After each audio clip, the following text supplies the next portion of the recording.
मानो या ना मानो, लेकिन एक पॉइंट आप सभी को एक्सेप्ट करना ही होगा कि जब आप अपनी तैयारी यूपीएससी की कर रहे होते हो, आप लोग 1-2 न्यूज़पेपर पढ़ते हो, 3-4 मैगजीन्स पढ़ते हो, 2-3 करंट अफेयर के पीडीएफ्स डाउनलोड करते हो, इन सब के बाद भी एंड में आपके पास 2 महीने सब कुछ पढ़ने के बाद एक ही क्वेश्चन मार्क उठता है कि यार मेरे को याद कुछ क्यों नहीं हो रहा।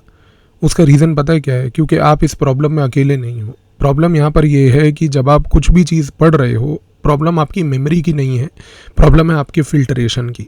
क्योंकि आप जो पढ़ रहे हो, आपने सिर्फ ये अज्यूम करके पढ़ लिया कि जो आपको मटेरियल में दिख रहा है या जो सामने न्यूज़पेपर में आ रहा है वो सभी कुछ इंपॉर्टेंट है।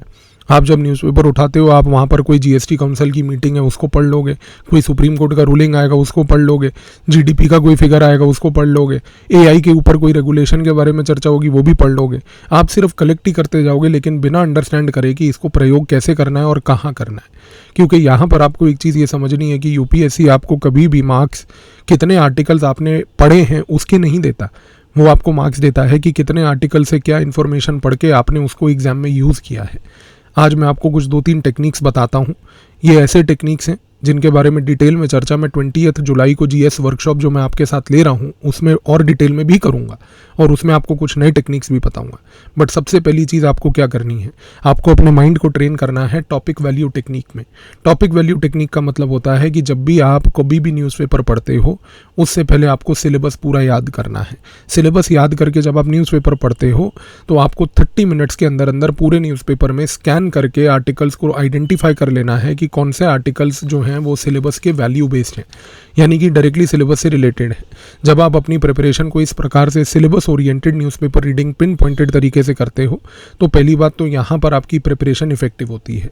दूसरी सबसे बड़ी बात, सेकेंड स्टेप पे आता है हमारा जो कि हम कहते हैं जीएस फिल्ट्रेशन।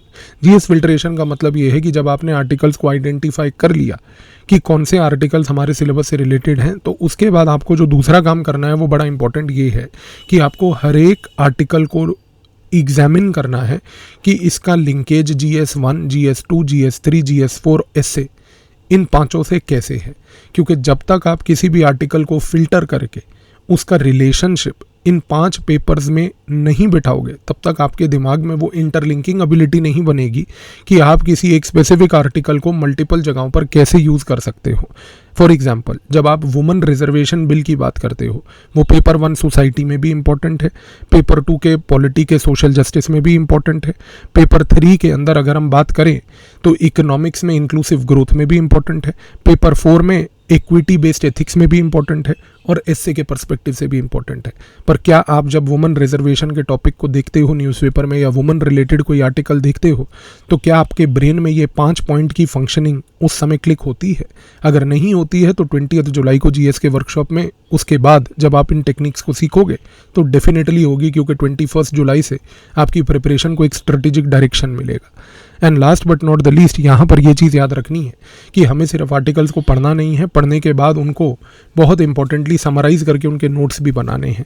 मैं आपको इफेक्टिवली बताऊंगा 20 जुलाई को कि कैसे हमें नोट्स बनाने हैं, नोट्स बनाकर उनको कैसे रिवाइज करना है, और सबसे इम्पोर्टेंटली उन नोट्स को समराइज कैसे करना है, क्योंकि पूरी प्रिपरेशन का कंट्रोल आपके हाथ में होना चाहिए। आपको किसी के ऊपर निर्भर नहीं रहना है यहाँ पर।